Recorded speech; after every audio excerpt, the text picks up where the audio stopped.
Assalamualaikum warahmatullahi wabarakatuh dan salam Malaysia Madani.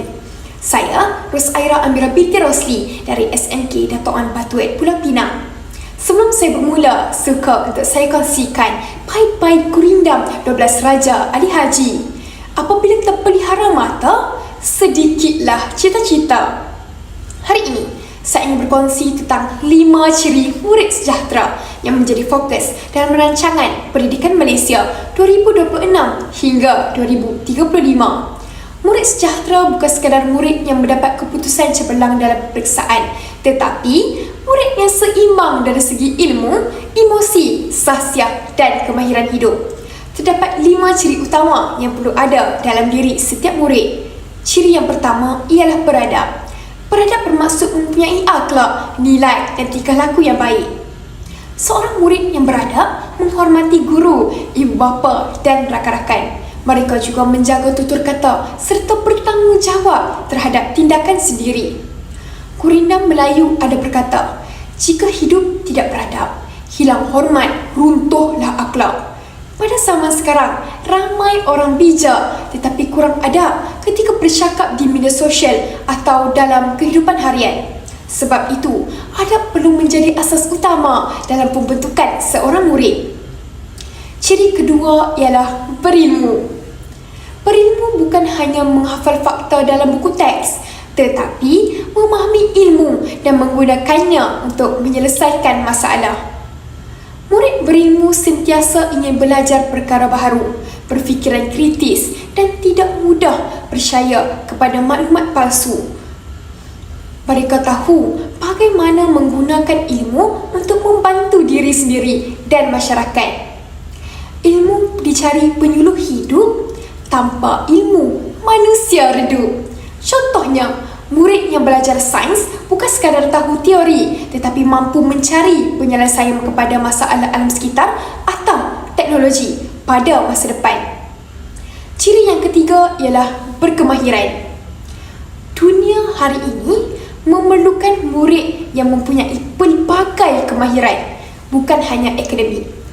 Antara kemahiran penting ialah komunikasi, kepimpinan, kerjasama dan penggunaan teknologi.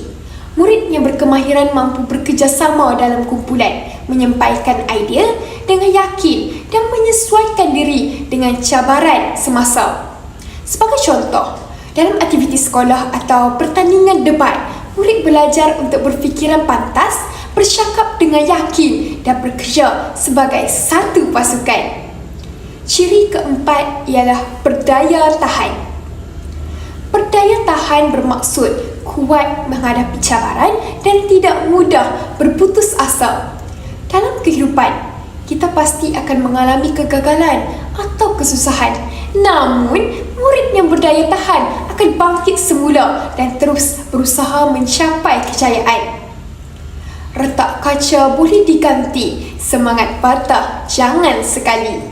Contohnya, jika gagal dalam peperiksaan atau pertandingan, mereka tidak menyerah kalah tetapi menjadikan kegagalan itu sebagai pengajaran untuk menjadikan diri lebih baik. Ciri yang kelima ialah berkeyakinan. Berkeyakinan bermaksud percaya kepada kebolehan diri sendiri tanpa bersikap sombong. Murid yang yakin berani mencuba perkara baharu, berani memberi pendapat dan tidak takut untuk tampil ke hadapan. Keyakinan juga membantu seseorang murid menjadi lebih aktif dan berani menghadapi masa depan. Namun begitu, keyakinan perlu disertai dengan rendah diri dan sikap hormat kepada orang lain. Pucuk pauh delima batu, anak sembilang di tapak tangan. Walau jauh beribu batu, ilmu dan adab jadi pegangan. Kesimpulannya, 5 ciri murid sejahtera iaitu beradab, berilmu, berkemahiran, berdaya tahan dan berkeyakinan sangat penting untuk melahirkan generasi yang cemerlang dan berkualiti. Jika kelima-lima ciri ini dapat diterapkan dalam diri setiap murid, kita bukan sahaja mampu berjaya dalam pelajaran, malah mampu menjadi insan yang berguna kepada agama, bangsa dan negara. Sekian, wabillahi taufiq wal hidayah. Wassalamualaikum warahmatullahi wabarakatuh dan terima kasih.